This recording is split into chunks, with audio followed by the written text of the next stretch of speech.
Welcome to episode 7 of Nisemonogatari. Last time at the end, Karen ran off, and Araragi and Shinobu were out looking for her.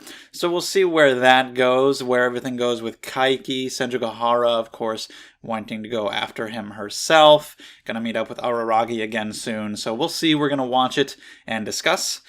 Subtitles and timer are on the screen if you want to follow along that way, or you can pull up the full episode on the side, but either way, let's go in 3, 2, 1, play. Nisemonogatari's even on the street sign, so we know we're in the right place. And here she is. She's obviously still pretty sick. Return alone? Oh, but she's back up. Egg, ready to go.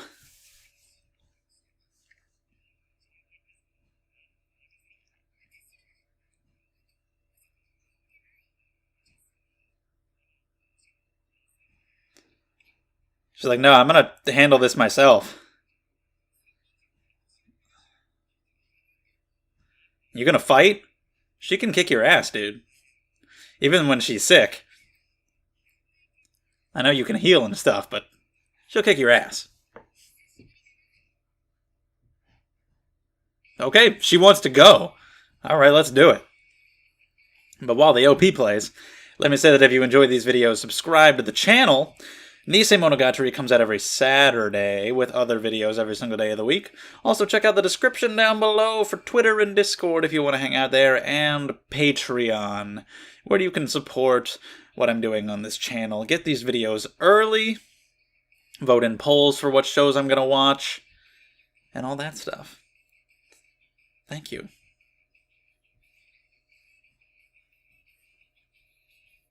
So in Madoka, we had the teacher who talked about eggs all the time. In this show, we have the sisters who wear the eggs. The other Shaft show I've got going on right now is March Comes In Like a Lion, and I don't think there's been any eggs yet. They cook food sometimes. Maybe there have been eggs just in there a little bit.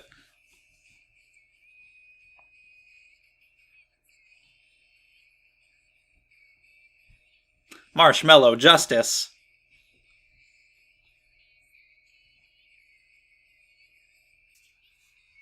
So I don't know how much longer this is going to go on, the Karen B arc. We're already in episode 7. I don't know if all of Nisei is just this, or if that's just going to be a long one and then there'll be a short one after, because we got to have something with Tsukiji. But I don't know, we'll see. It said shogi, that's all I saw in there, speaking of Sangatsu. Anyway. Oh, I will never get serious. Yeah, she's definitely not in tip-top shape.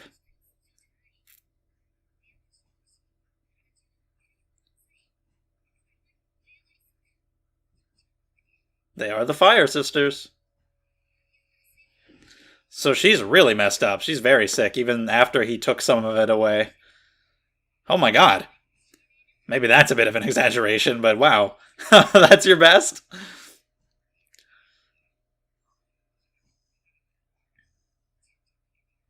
The perfect fighting condition.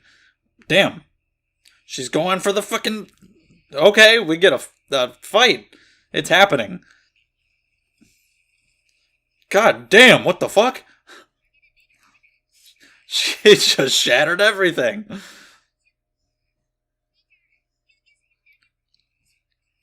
Oh, he's getting back up. Alright, he's a monster.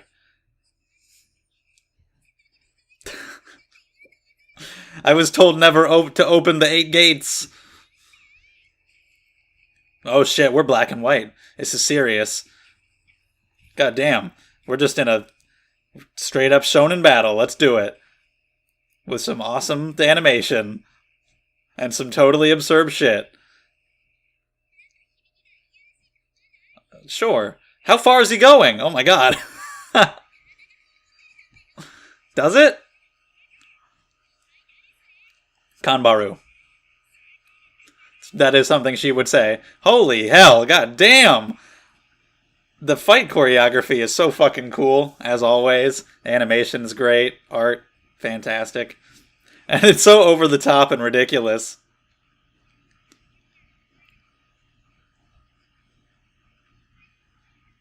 So she feels what he does. So he's like, shit, I can't let myself get hurt like that. Also, why'd we focus on her thighs there? Oh, yeah? Alright, yeah, doesn't want to bring her in.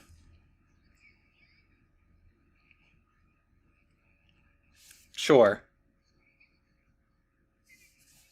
Where do you want him to stroke?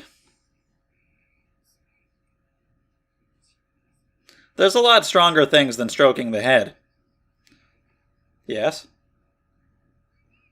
Oh, okay, well, you don't have any, though, so... Right? Since you don't have breasts, I mean, I can't do it, so job's done. You're a lolly. Having breasts would break the lolly code. We can't do that. My God.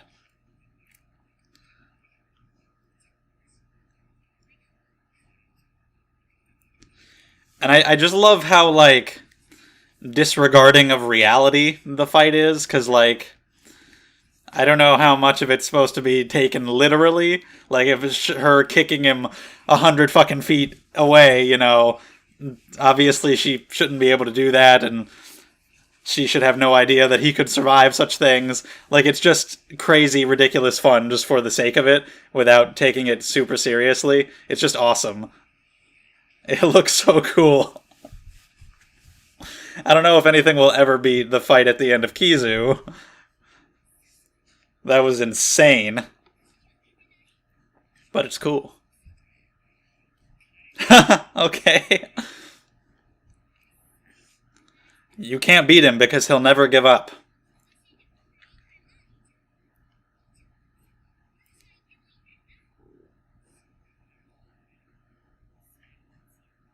That's the shonen protagonist way. That's what they always say.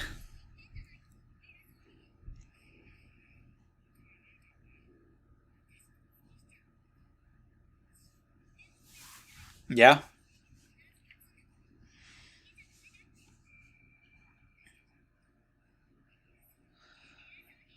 When you're gonna be the exact same way.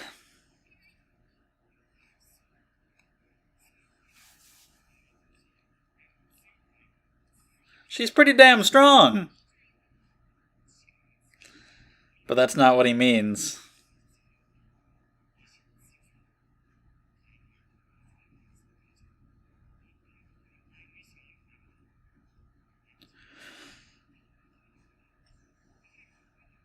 Again, pot, kettle.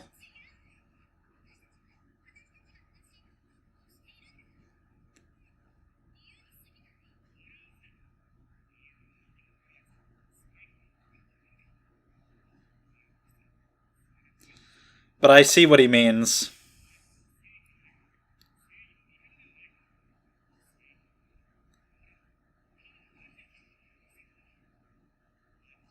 The title of the show.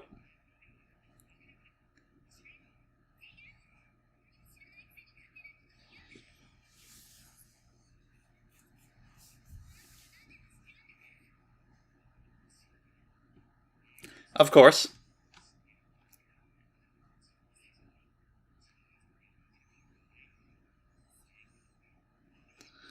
Interesting idea.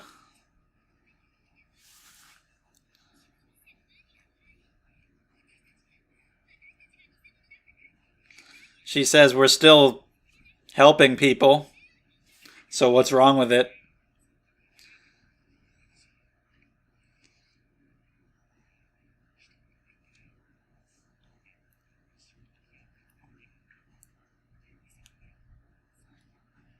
All right, interesting conversation. I can't stand you.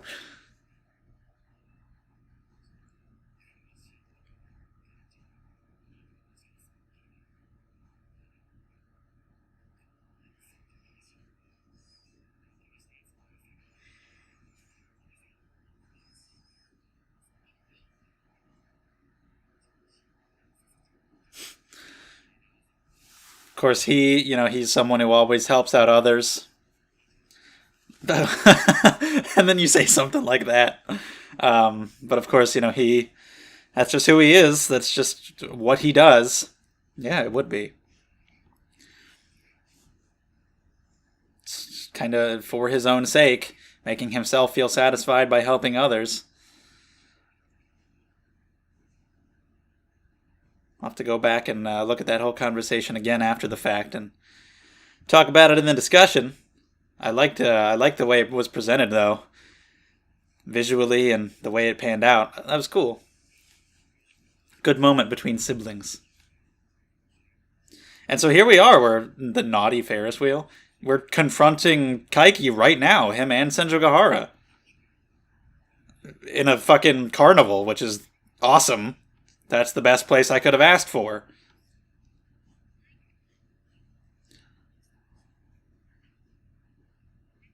Make me think of my favorite Bebop episode, Pierrot LeFou. One of them, anyway.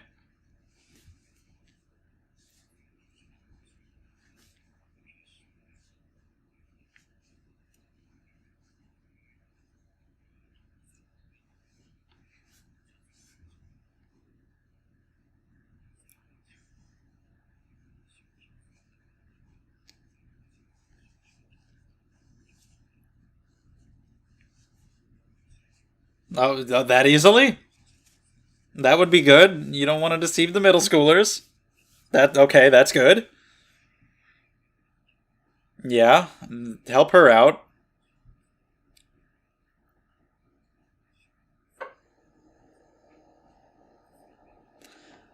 Well, that was easy. We just win? And he's apologizing for that? Oh my god. Are you serious? Did we Holy shit, this is like fucking victory upon victory. What the hell? we did it. But yeah, I mean if he's telling the truth obviously, but oh, they're very close now. What is happening on TV? Power Ranger type thing? Sentai, Super Sentai?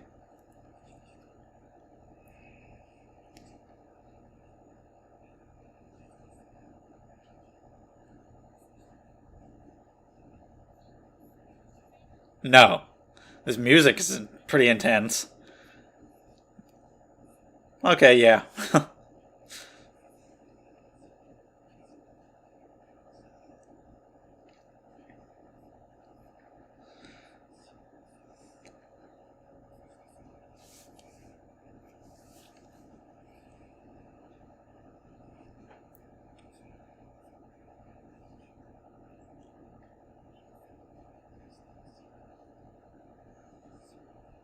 Yeah, that's not gonna help.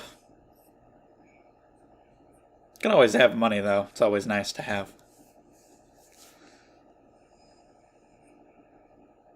He's just terrible at saving. That's just the whole problem here. That's why all this is happening.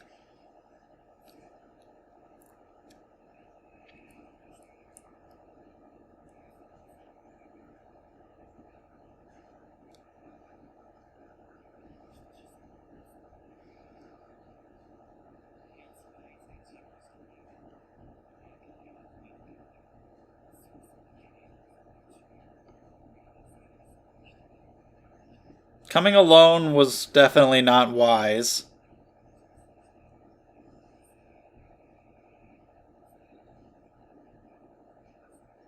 You think so?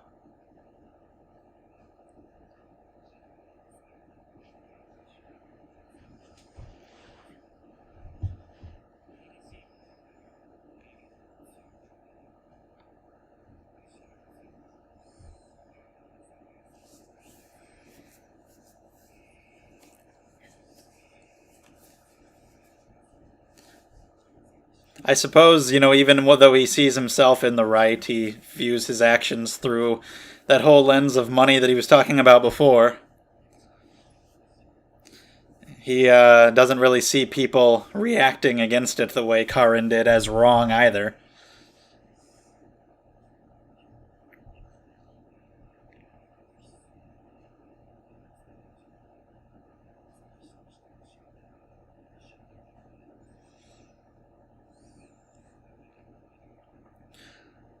Kind of, with that initial framing with the red sky and the dead trees and shit.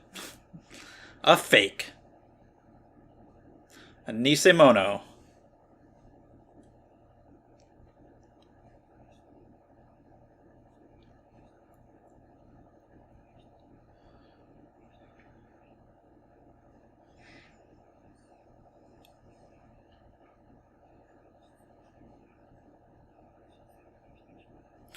Yeah. Did you see the shit that he's gone through? His life's dramatic as fuck.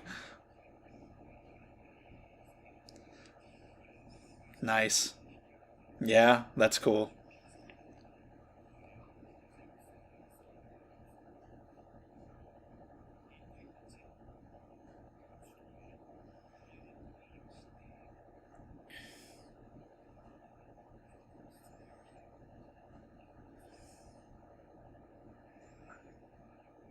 Why is the Sentai show how? What's up with the Power Rangers? I'm distracted by that.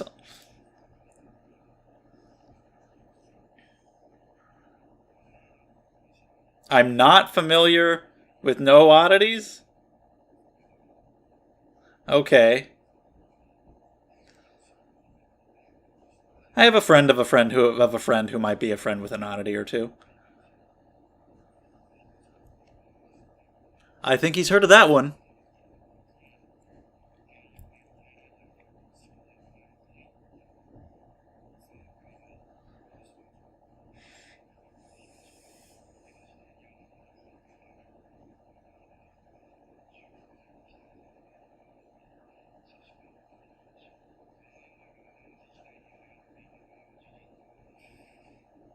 Okay, the history is wrong. Even the history's a fake.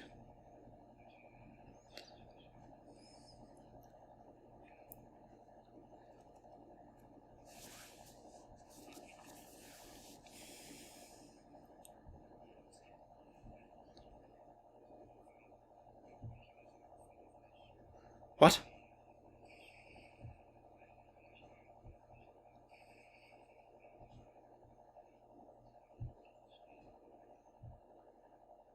He did say instantaneous hypnosis. So he doesn't actually believe in oddities at all, and he says it's all just a mental thing. Yeah, he's completely a fake.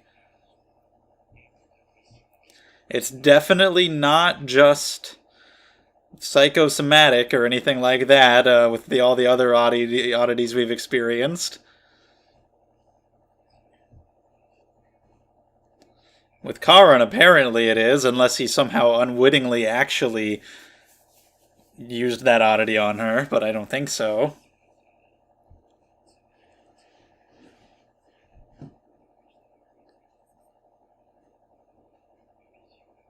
Rubidium? What even is that? Of course.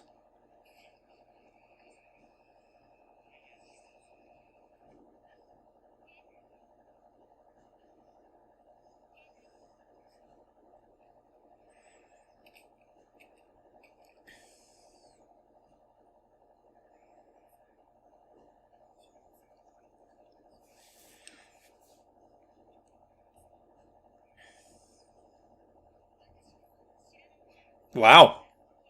Okay. You say a lot of bad shit all the time, but okay. Go for it. Nice. I mean, technically, yes. There's also this point that, like, yeah, you wouldn't actually even help them. But yeah, technically they got involved with him, but also they are children and he's the adult, and I think that's important in considering where the fault lies. Or maybe just the fault lies with their parents for raising an idiot who doesn't stay away from strangers.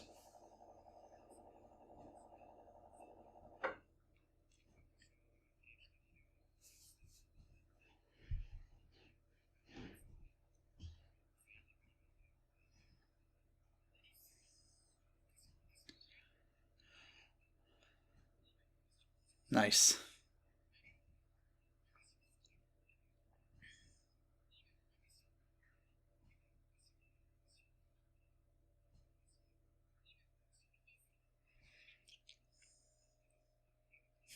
What?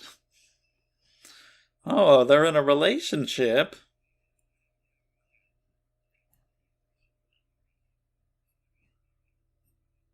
Okay, of course.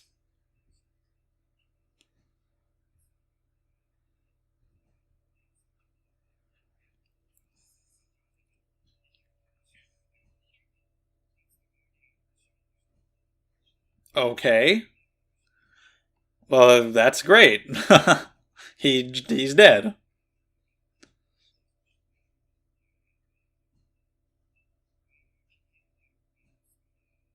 Just off on his own somewhere. She didn't even know about it. Just simple accident, and he just died.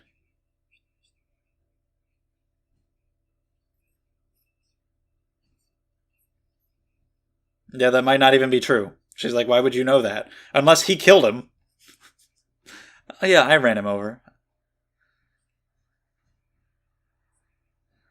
Could be. I have no idea what the fuck any of what how much of this is a lie. I have no idea what the hell's coming out of this man's mouth. I don't know. I don't know what's true here. What?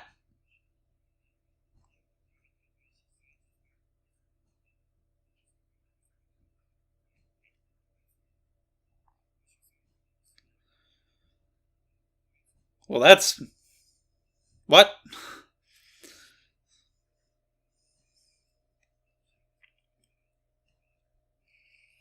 Thank you, Crow.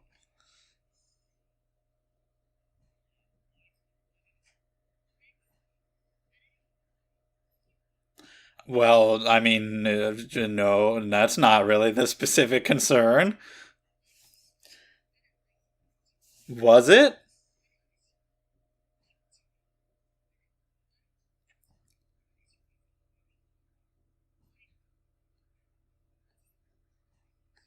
Okay, that's fair.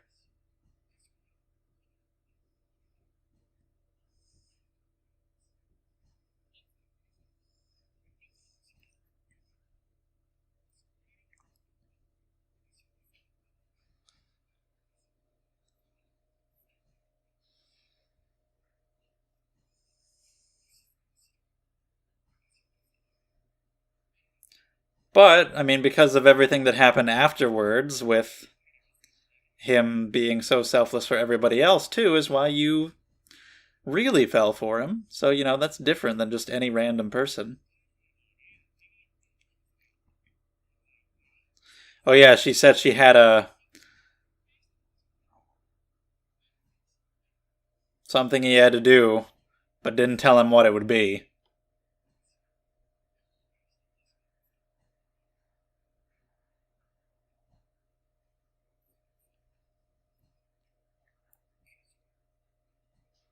Okay. You're great. You did it.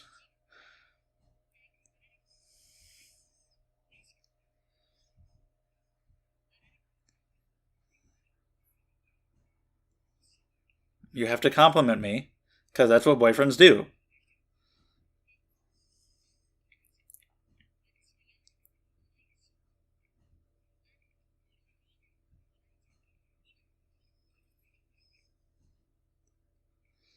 I need you to comfort me.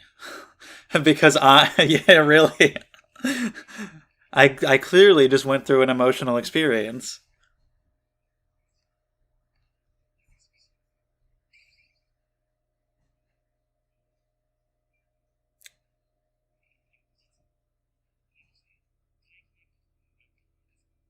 She was okay? Whoa, hello, what?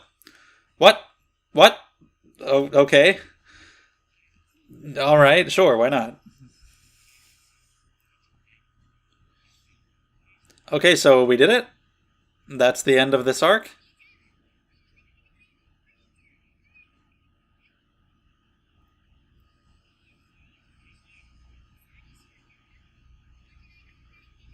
True.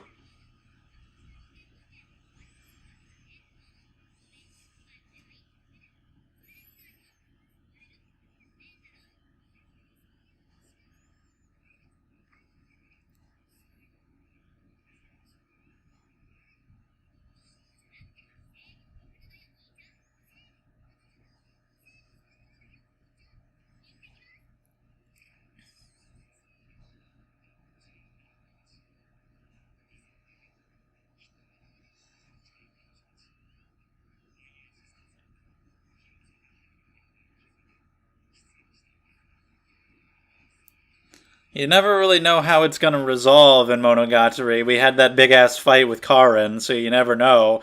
Are we going to have some crazy Dragon Ball Z fight against Kaiki?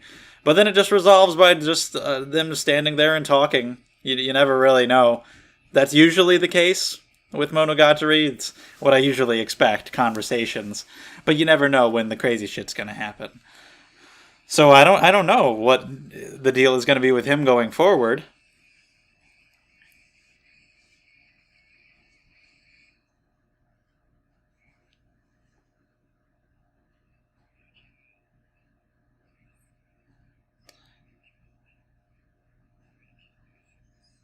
Okay.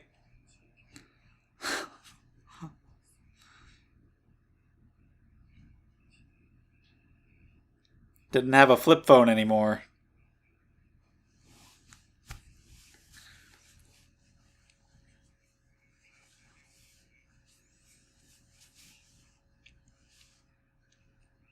So he's just a boomer, right? I get these kids and their newfangled technology.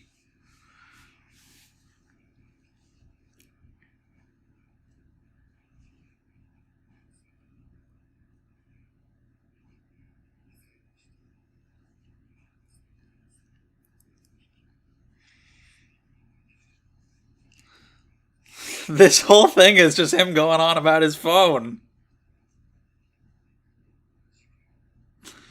That was not a preview. That was just your little rant. Tsukiji Phoenix. I said it might be like a bird. I said chicken. But Phoenix, okay. We'll see what that's all about. That's interesting. So let's talk about this one. All right, episode 7 finishes off Karin B, the longest arc so far. So now we're getting Tsukiji Phoenix, which will only be 4 episodes, I guess.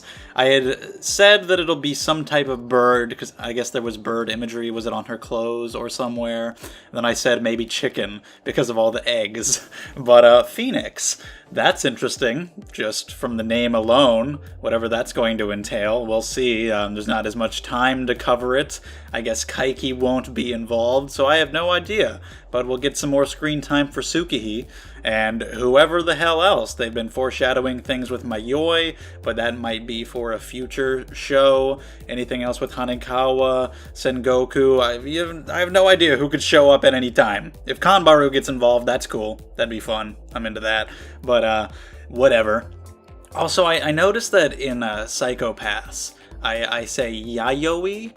I think I used to say Yayoi, but that sounded weird, and I started saying Yayoi, which I think is accurate, but I always say Mayoi in this show. I don't say Mayoi.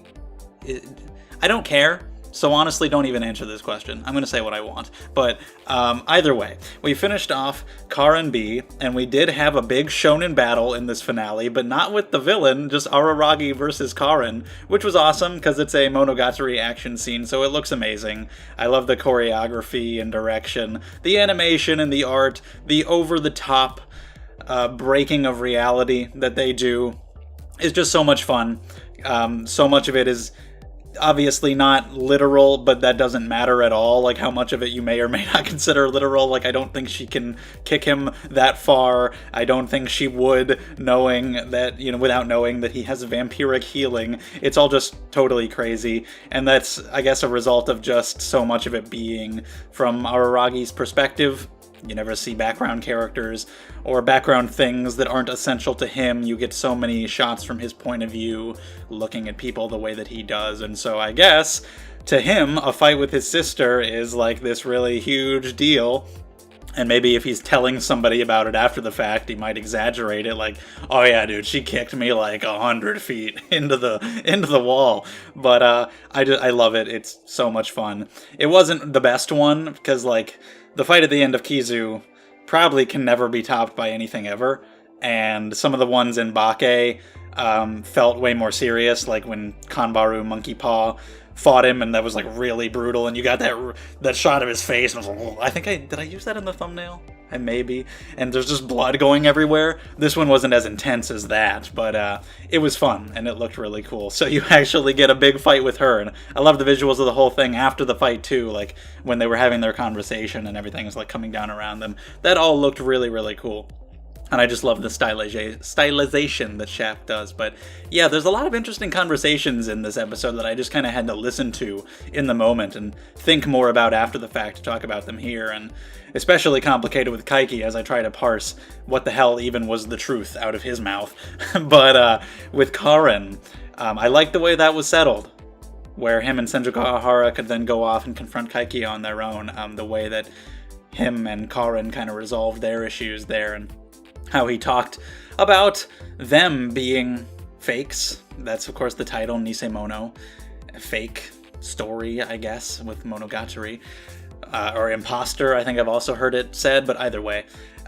Just about them not being mentally strong, a strong enough will. Of course, they're very physically strong. Aragi's got that healing, but yeah, she's tough. She can kick his ass, which was very entertaining, but just about other people imposing their wills on you and like you doing these things for their sake and being self-sacrificing when that's not what true justice is about. Like, I guess true justice in what he's saying here is just about, is like totally, what's the word I'm looking for? Unbiased, but there's another word that I'm looking for that I can't quite pin down right now. But either way, just all-encompassing, I guess, and is about self-satisfaction and truly about your own will, where of course he goes out of his way to save so many people regardless.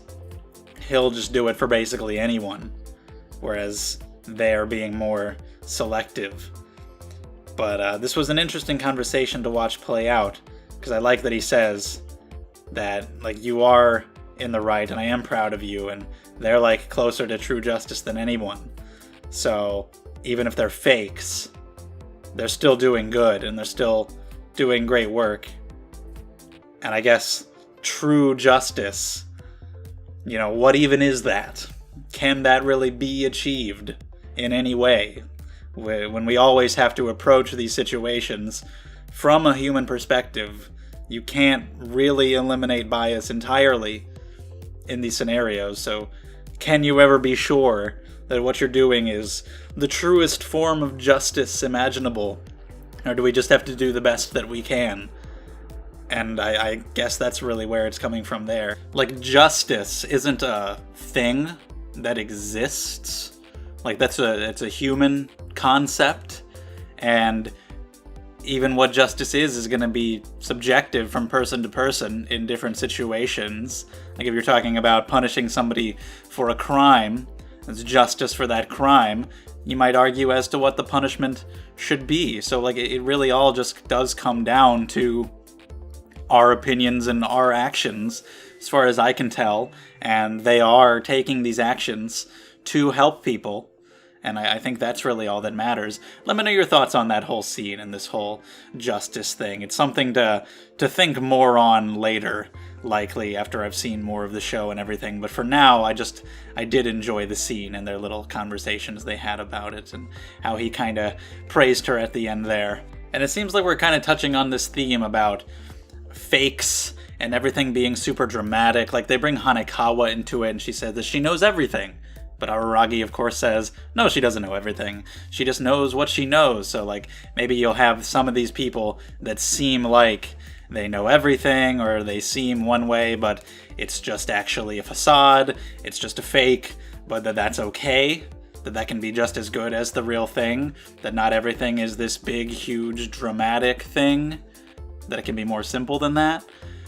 Because we talk about that more with Kaiki as well. But I also love the bits of comedy that are dispersed throughout. You have, like, mentioning Kanbaru when she's saying dirty things, and it's like, you sound like Kanbaru. And then at the end, it's a pretty sentimental moment, but then they're also talking about wiping her butt and how that would be incestuous.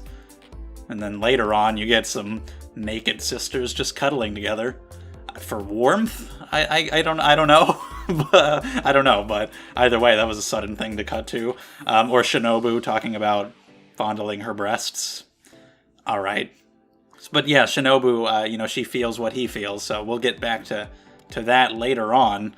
But then we have the confrontation with Kaiki. I love that it happened in that setting. I would have liked to have seen more use of it, but they really just stood in one place and had a conversation. I also don't know why the Power Rangers thing was playing on the TV in the background the whole time. That was genuinely distracting. I kept looking at it and wanting to see what was happening back there. But yeah, definitely not the way I expected it to play out. I guess I should have. I knew there would definitely be a lot of conversation. That's kind of Monogatari's thing. I didn't know if we would get... I didn't expect an action scene with Kaiki, because, like, why would that happen? What would you do to him? But I really didn't know what was going to happen, and it's rather unpredictable a lot of the time. You never know when we're going to get some kind of cool action scene, or just some kind of atypical type ending, or just a conversation, or whatever. What Senjougahara is going to do? Is she going to try to kill the guy, or what the hell's going to happen? I think I did expect a little more just because of how long this arc went on. There was quite a lot of build-up with Kaiki, so I think I expected a bit more. But it was interesting what we did get, and I'm sure he'll definitely return. And it's a very fitting type of conclusion for what this show usually does. But I like that it's the two of them confronting him together in that setting, and this whole conversation that we have, so much of it is interesting because of all the stuff that he's saying, and how he's like, oh yeah, I'll return the money, I'll stop, I'll go take back all the charms, I'll fix all of it, I'll leave. It's like, shit! It's okay, we did it, but how much of this is the truth? Thinking about that throughout his entire conversation that's happening, trying to figure out where he's coming from with all this, and how Senjougahara feels about him. And with her, it's great for her being able to put this behind her and move on and sleep with Araragi. She said last time, like, we might not be getting a lot of sleep tonight or tomorrow night or whenever, and I noticed that and I pointed it out, but I was like, you never know. It's anime and it's Senjougahara. She says shit. She says crazy shit all the time, so you never know exactly what that might mean. And then here, saying like, oh, be gentle with me tonight, or whatever she said, and just the fact that it seems appropriate, it seems like the time. Of course, we had the whole discussion when they had their first kiss, which was a great scene, great episode, how she was saying, like, I'm not quite ready to go that far yet, and I want you to know that because of a lot of the stuff that I've experienced in my past, which was a great conversation. I loved that episode, and that was such a real, open conversation for two characters to have.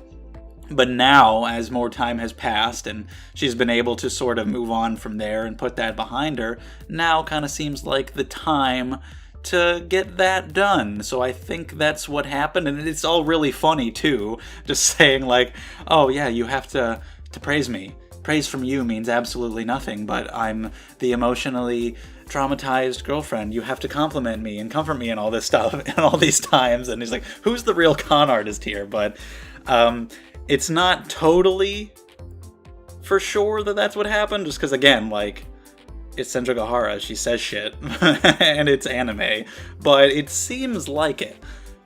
In the moment, I would have expected, if that's what happened, after the fact, to get Araragi waking up the next day being like, yeah, I did it, but it's a lot more calm and subdued than that, which is the main thing that made me question whether or not that's what really happened. But it seems like that's possible. I don't know if there will be any mention of it or any kind of change to their interactions. Maybe like the next time he sees her, he'll blush more than normal or something. Or if things will just carry on as usual. But that's nice. You know, their kiss when that happened in episode 12 of Bake was off-screen. It was a personal little moment, so it's the same thing here. And I talked about that with the Karin kiss as well, even though that wasn't a romantic thing. It was a serious thing. It was just meant to heal her. It wasn't meant to be a goofy fan service thing, so it happened off-screen because it was a more personal, serious moment. And I guess that ties back into what I was talking about earlier with things being from Araragi's perspective, how you get some kind of big crazy fight that might not really be literal, but in those moments we are not privy to those. We don't need to peek in on those. Those are much more serious from his perspective. So yeah, I guess, you know, he had this intimate moment. Did they just right out there in the middle of the carnival in public? That's fine, I guess. But yeah, either way, that was a personal moment that was down to earth and that we don't need to peek in on.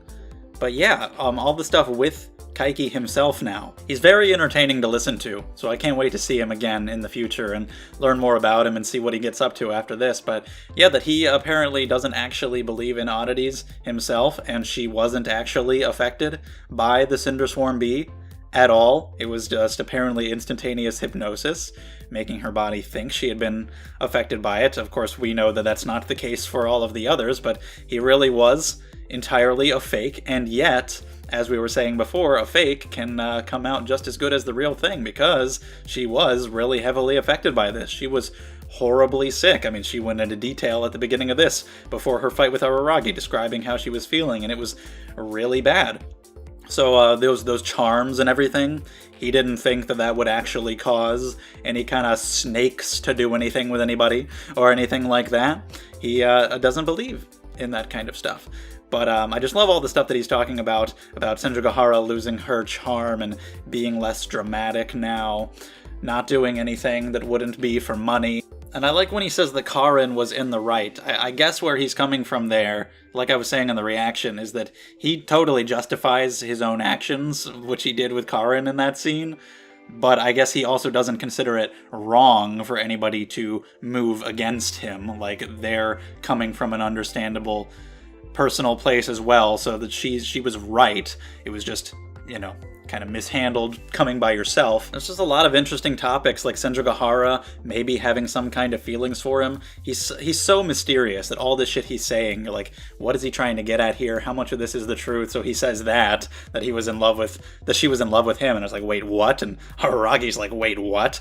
But for her to admit, like, I mean, yeah, anybody back then who would have tried to help me out, I really couldn't help but have some kind of admiration for them, at least on some level, which is understandable. I mean, of course. That's what got her interested in Araragi to begin with, that he was willing to help her out like that. But of course, what differentiated him is that she then saw that he was willing to help out anybody for any reason, that he didn't just do it just because it was her and just because he wanted anything from her. So that really made her fall for him for real. But yeah, for her to have had maybe some kind of feeling at some time for him in that moment is understandable, but she's been able to put that behind her now. Talking about the guy who assaulted her, who maybe has been hit by a car and died? I don't even know. I assume he was telling the truth. Like, that whole thing could have been a lie, and she's like, why would this guy, who says he's forgotten me, know what happened to that random fucking guy? And he's like, maybe it was a lie that I've forgotten you. So who the hell knows what the fuck this guy is talking about? But I'm thinking that that was true. And I feel like he hit him. Like, maybe I'm overreaching there, but I feel like Kaiki ran him over. But I don't know why. But I mean, obviously he'll come back in the future, and I'm sure there's going to be a lot more to his character than we already know. So, clearly, I feel like he has more of a fascination with Senjougahara than maybe has been let on so far. So, maybe he murdered that guy. Because he was upset that he did what he did to Senjougahara. I don't know. But either way, it's interesting to listen to and figure out what the hell he's talking about. But what I got out of that, with him saying, like, yeah, that just happened somewhere, had nothing to do with you, you didn't even know about it. I mean, you could consider a car accident. Dramatic is subjective. I don't know, somebody getting hit by a car, that's kind of dramatic. Like, whoa, just got in a car, I could died. But depending on how you look at it, like, dramatic for Senjougahara, because it had absolutely nothing to do with her.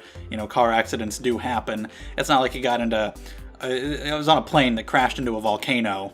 He just got hit by a car. Just kind of happened. Random accident. Oh, well. Some things just kind of happen, and they're not dramatic, and they're simple, and that's just how it is. I also like her kind of continuing what we talked about last time, where she said that, I'm not gonna just play a complete victim. I did get involved with these people. That is on me. She says here, I don't really give a damn about these middle school kids that I don't even know. They got involved with you. And I mean, yes, but as I was saying in the reaction, I think it is important to factor in the age when they are children being taken advantage of by an adult, and then maybe if you just want to lay the blame on their parents for not teaching them stranger danger, then I guess you can do that. I love the use of shadows and the lighting and just the cutting back and forth, the Kaiki being like right in front of them and just different distances away and all that stuff. It kept it really interesting, and then you got the fucking Power Rangers going on in the back. It looked really good for them just standing in one place having a conversation. So yeah, I definitely want to hear some people's thoughts in the comments below about these conversations. You know, I might have more to say about them and how they tie into some overall themes when I finish Nisei or when I watch more of the franchise as a whole. But for now, I like the topics that they're talking about with when it comes to the whole justice thing and being a fake and what that really means, and if that's just as good as being the real thing. What he's talking about having a dramatic life, which I would say Araragi has, for sure. I would describe that with all the shit that he's gone through, being almost killed by vampires and all this shit. It's been pretty dramatic. But where he's like, I'm not some monster, I'm not some big dramatic thing, I'm just like a guy. So for someone like Kaiki, who is a proud fake, is that the right path to go, to acknowledge that you're a fake, but just be proud of that fact, to just accept who you are anyway? I definitely don't agree when he says there's no value in overcoming the past. I get where he's coming from, like, live for who you are now and live in the now. But, I mean, you know, those who don't study history are doomed to repeat it is a pretty classic saying, and I think for good reason. I mean, part of living in the present is about taking things you learned from your past so you can live the best possible way in the present, because you overcame those other things in your past and you learned the better way to be, which can help you now. I get what he's saying, but I definitely disagree with that line. In this specific circumstance, it makes sense, as in, like, you know, overcoming her past by talking to him. Like, you don't really need to do that. You know, go live with the man you have now because you do have this person who loves you and that you love. But, I mean, if you need emotional closure, then that's how it is. But in terms of just actually overcoming things from your past, learning from past mistakes, that stuff's definitely important. Maybe he would agree with that, I don't know. So yeah, I'm looking forward to seeing whatever the hell happens from here. Let me know your thoughts on all this in the comments. I'd like to talk about it a lot more. A lot of it was very kind of vague, I feel, like kind of talking about these themes, but I don't really fully know where they're going yet, because I haven't finished the show and where all these characters are going to go in their futures, so I can't say too much, and of course I don't want spoilers, but, you know, whatever the hell we can talk about, let's do it. Subscribe to the channel if you enjoyed the video. Patreon is a thing, linked down in the description. Check that out too. Thank you so much, and I'll see you next time.